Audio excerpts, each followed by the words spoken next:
Guys, susunod tayo ng mahilig sa dugo ng manok, Betamax. Ito na, luto na siya.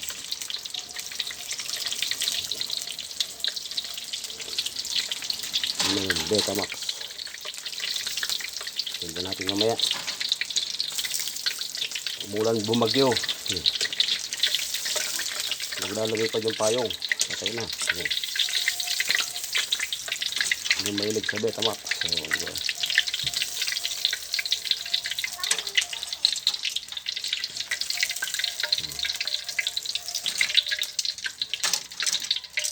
kailangan medyo mahinit yung mantika.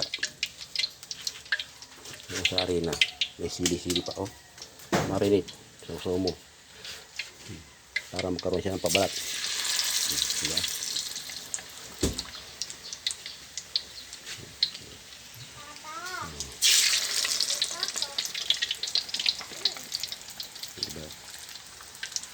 So guys, dito na lang.